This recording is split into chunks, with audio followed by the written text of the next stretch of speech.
that. It sounded more gutsier. That sounds more like Rochambeau. Yeah. Wow. Oh, my goodness. Well, no news is complete without some Florida news.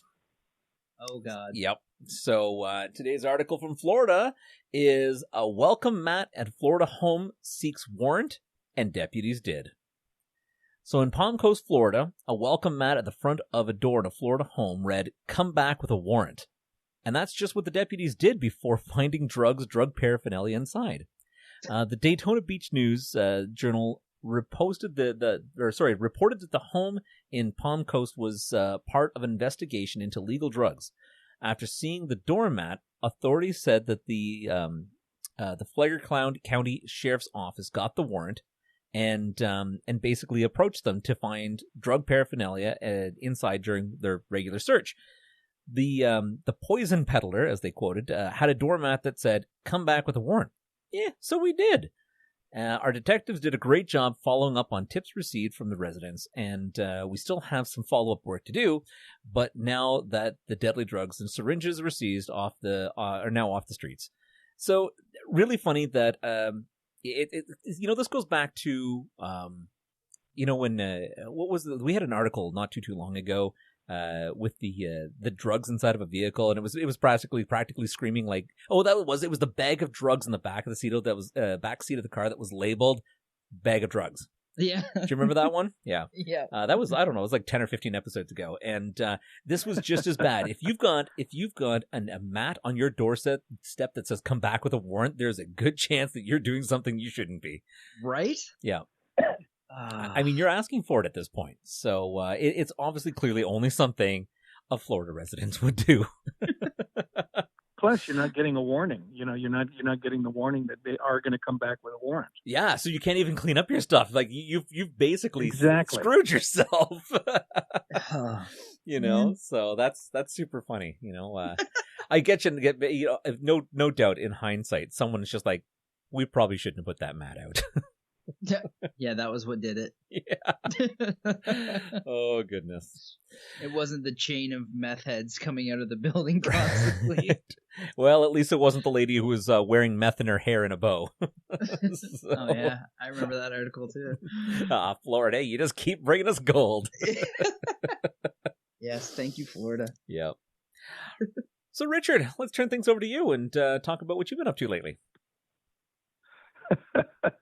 I've been cleaning the house. Basically. Yeah, I was going to say, given COVID-19, maybe not as much, but you've got a few, actually several pieces that you've been on recently that are in post-production, including a movie with one of our past guests, and the movie is Locker 42. We had Patrick Karn on our show not too long ago. Okay, well, they haven't even started. It's in pre-production. We talked about doing it. It's all in pre-production, and so we'll see where that goes with it. It's very kind of an interesting story, how to tell the story in bits and pieces. So that's kind of cool. Okay. When this whole thing came down, I was in the middle of filming the second and third seasons of a show called Pen 15, which is on Hulu, and literally we filmed a scene and then we cut for lunch, and we were going to come back after lunch to finish different parts of the same scene, and they shut us down. Oh, wow. So we're waiting for that. It's really funny that that Pen 15 comes up, because when I was doing looking at your IMDb, when I saw it, I thought it said penis. And I was like, well, what kind of show is he doing for this? Yeah, I know.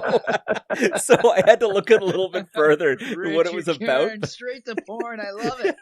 Yeah, right.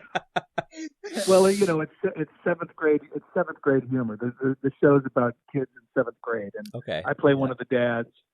So they're very good, and they got an Emmy last year, or an Emmy nomination for writing. Okay, which is pretty interesting. There's a lot of product out there, and these guys were able to be noticed so quickly. That's fantastic. Yeah. So one of the other pre-production shows is Y'all Are Family. So it looks like a new animation. So you're going to be playing a voice in one of these characters? Well, no, it's not animation. It's a friend of ours, actually somebody that worked with my wife years ago, put together this this composite of his family and his life partner's family that lived down in Louisiana, and they're just writing all of these different characters that he grew up with and they grew up with, and put it all together. So Y'all Are Family is just kind of an extended kind of webisode. Oh, kind of okay. thing. And we've done a couple of things on our own phones. We've filmed ourselves at our house and then set it in, and they edit it, and there'll be a whole, early coronavirus kind of episodes where it's all on FaceTime and Zoom. Oh, right on. So this is wonderful, because this is something that you can continue doing while everybody's in lockdown. And I kind of like the idea of this, because everything's on hold for the most part, given what's going on. So if someone finds a way of actually being able to produce something, and everybody shoots from their own phone or their own home or something, like it would be actually quite interesting to see what people can come up with. Yeah. Although, down here we're crossing all sorts of union lines, because there's no, we need Teamsters and Yahtzee and the whole thing if you want to stay union. But yes. Well, couldn't you just have a union member come in and set up a tripod in your house? You're like, okay, we're good now. That's right. Yeah. You just stand there and go, okay, go ahead. Yep. You're safe. That's right. Put on the mask, stand back, give you the thumbs up, and get out of my house so I can Lysol where you were standing. Hey, where's the craft service? Yep. Make sure you have a sandwich table set up before they go. Right.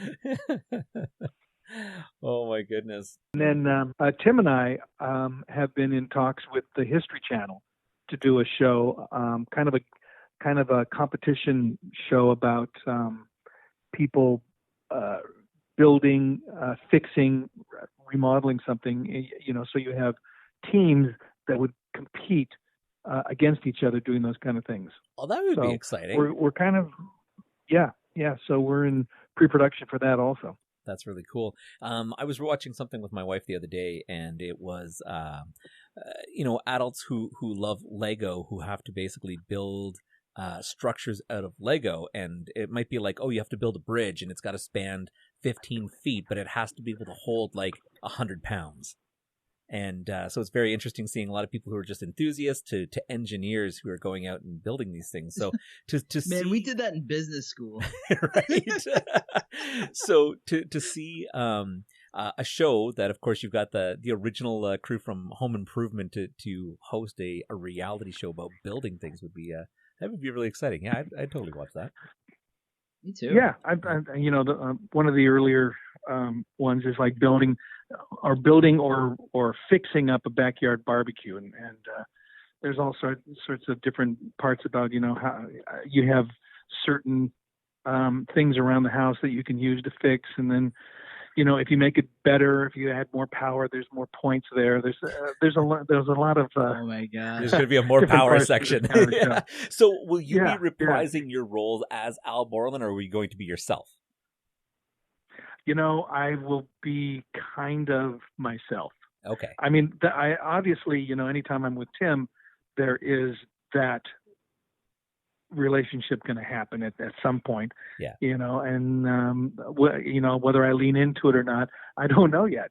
Mm-hmm. This is all kind of new territory. Yeah, that's good. Well, I mean, if you two had like that natural chemistry originally, so I would imagine that it would be quite easy to slip in and out of that when being together again. Yeah. So, yeah.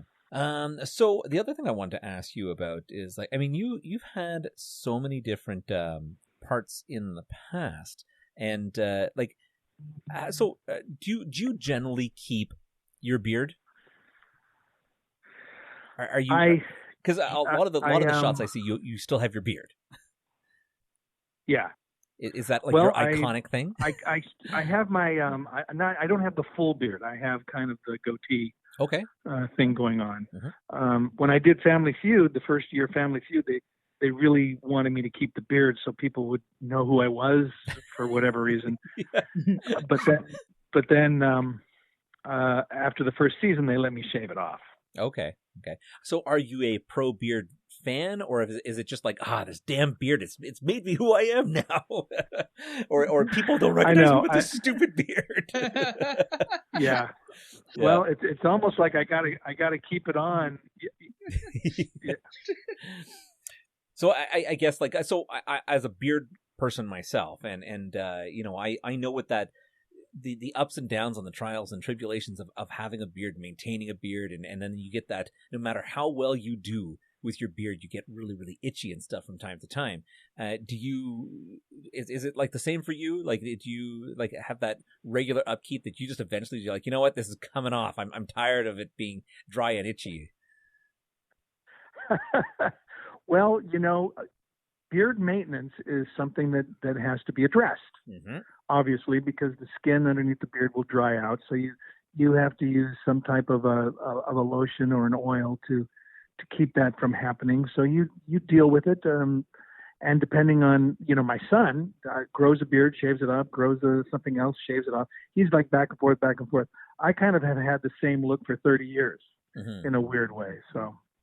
Yeah, it's my children hate when I shave my beard off. It gets to a point where, like, I had a really good beard going, and it's actually getting to the point where it was fully soft and it was great. But deep down, I kind of looked at it, I was like, it's driving me nuts. Like, it's taking too long to maintain. I'm starting to look like a well, how old are your kids? And my children are 5 and 11. Yeah, well, that's a big change. Yeah. When their mother or their father change their look. Yeah, that's a big kind of thing that kids, they can deal with it, and they deal with it in different ways. I remember when I shaved my beard off for an episode of Home Improvement. We did it like second or third season in. Yep. And I shaved the beard off, and Cooper looked at me and he didn't know what to say. For one thing, he was only like 3 or 4, but I don't think he liked it. My eldest daughter, the first time I shaved off my beard, she cried. Like for almost the whole day. Who are you? Yep. I was like, no, it's me. Speaking of beard maintenance, if you really want to grow an amazing beard, you truly need to take care of it. Our friends at The Beard Struggle have the best quality products made from all natural ingredients, and best of all, they're made right here in Canada. With amazing scents, they'll have your beard feeling, looking, and smelling godly in no time. And with our special code, you can get 15% off the total of your order. Just go to www.thebeardstruggle.com and use code THEFAP at checkout.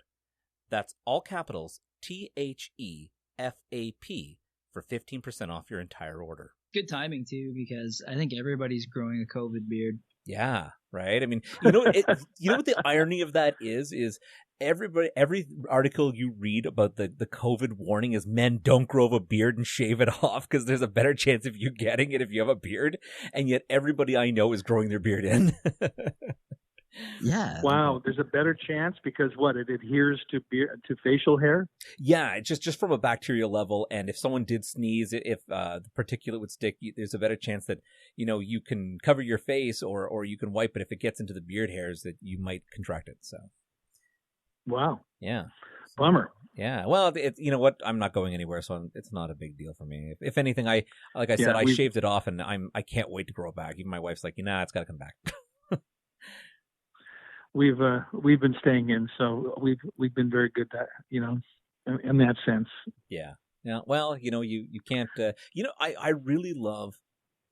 I know this sounds really bad, but I actually love this isolation thing. It hasn't really stopped me from communicating and talking with people from day to day, but the environment and the earth is getting so much better with people not being involved. Like pollution in countries is down by like 60%. You've got animals that were dying off or becoming repopulated again. Like clearly we are the problem with this planet. We've shifted into global cooling all of a sudden. Right? Except for I can't get a steady internet to save my life anymore. No. Well, it's comforting to know how quickly the Earth can repair itself too. Yeah, I mean, I think at some point the government's going to have to say, no, we're doing this again. Everybody, you got to stay inside. We need to fix this Earth if we plan on staying on it. Yeah. Well, when when the price of gas went negative, You know, that really turned some heads. All of a sudden, instead of $30 a gallon, it was like $13, negative $13. You had to right? pay somebody to take the oil off your hands. Yeah. So that's Here's $10. Fill your tank. Get off my lawn.